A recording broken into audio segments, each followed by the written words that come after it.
भारत दुनिया की दूसरी सबसे बड़ी शिक्षा प्रणाली है, जिसमें 1028 विश्वविद्यालय, 45,000 कॉलेज, 14 लाख स्कूल तथा 33 करोड़ स्टूडेंट शामिल हैं। केंद्रीय कैबिनेट ने देश की नई शिक्षा नीति को मंजूरी दे दी है। इससे पहले शिक्षा नीति को 1986 में तैयार किया गया और 1992 में संशोधित किया गया था। नई शिक्षा नीति में स्कूली शिक्षा में आमूलचूल बदलाव का खाका तैयार किया गया है, जिसमें बोर्ड परीक्षा को सरल बनाने और छात्रों पर से पाठ्यक्रम का बोझ कम करने पर जोर दिया जाएगा।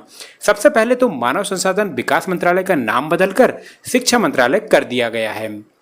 नई शिक्षा नीति में 10+2 के फॉर्मेट को पूरी तरह खत्म कर दिया गया है। अब इसे 10+2 से बांटकर 5+3+3+4 फॉर्मेट पर विकसित किया गया है। इसके तहत छात्रों को 4 विभिन्न वर्गों में बांटा गया है। इसका मतलब है कि अब स्कूल के पहले 5 साल में 3 से 6 वर्ष की आयु के छात्र होंगे, जिन्हें प्री प्राइमरी या प्ले स्कूल से लेकर कक्षा 2 तक की शिक्षा दी जाएगी। फिर अगले 3 साल को कक्षा 3 से 5 की तैयारी के चरण में विभाजित किया जाएगा। इसके बाद में 3 साल मध्य चरण यानी कि कक्षा 6 से 8 और माध्यमिक अवस्था के 4 वर्ष 9 से लेकर 12वीं तक के छात्रों को ध्यान में रखते हुए शैक्षणिक कार्यक्रम बनाया गया है।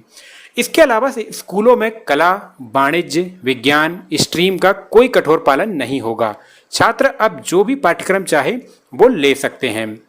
पाठ्यक्रम लचीलेपन पर आधारित होगा ताकि शिक्षार्थियों को अपने सीखने की गति और कार्यक्रमों को चुनने का अवसर हो। इस तरह जीवन में अपनी प्रतिभा और रुचि के अनुसार भी अपने रास्ते चुन सकेंगे। कला और विज्ञान, व्यावसायिक और शैक्षणिक धाराओं आदि के बीच में कोई भेद नहीं होगा। कक्षा 5वीं तक के छात्रों को मातृभाषा, स्थानीय भाषा और राष्ट्रभाषा में ही पढ़ाया जाएगा। बाकी विषय चाहे वो अंग्रेजी ही क्यों ना हो, एक सब्जेक्ट के तौर पर पढ़ाया जाएगा। इसके साथ कक्षा 6 से व्यावसायिक शिक्षा को शामिल किया जाएगा। 9वीं से 12वीं क्लास तक सेमेस्टर में परीक्षाएं होंगी। स्कूल पाठ्यक्रम को मेन कंसेप्ट में कम किया जाएगा। अब सिर्फ 12वीं में बोर्ड का एग्जाम देना होगा। पहले 10वीं बोर्ड का भी एग्जाम अनिवार्य होता था, अब नहीं होगा। बोर्ड परीक्षाएं मॉड्यूलर रूप में हो सकती है। अब बोर्ड परीक्षा रट्टा मारकर याद रखने वाले सिद्धांत की जगह ज्ञान और योग्यता आधारित होंगी। सभी छात्रों को किसी भी स्कूल वर्ष के दौरान 2 बार बोर्ड परीक्षा देने की अनुमति दी जाएगी, एक मुख्य परीक्षा और एक सुधार के लिए। छात्र दूसरी बार परीक्षा देकर अपने नंबर सुधार भी सकेंगे।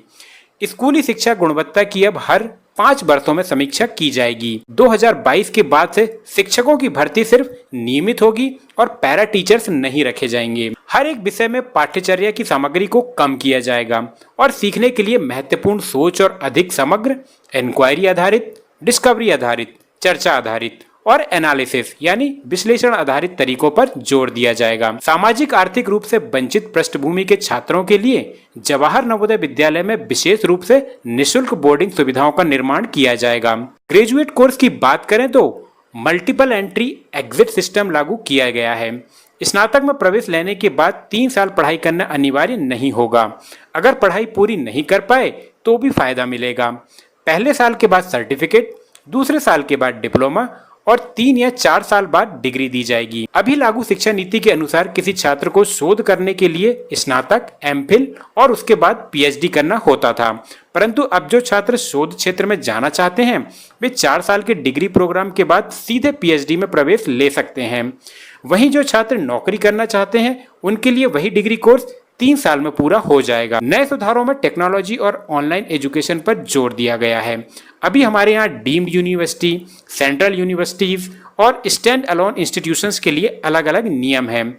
नई एजुकेशन पॉलिसी के तहत सभी के लिए नियम समान होगा। नई नीति के अनुसार सभी कॉलेज में एडमिशन के लिए नेशनल टेस्टिंग एजेंसी द्वारा केवल एक ही एग्जाम आयोजित कराया जाएगा। यह एग्जाम ऑप्शनल होगा, जरूरी नहीं।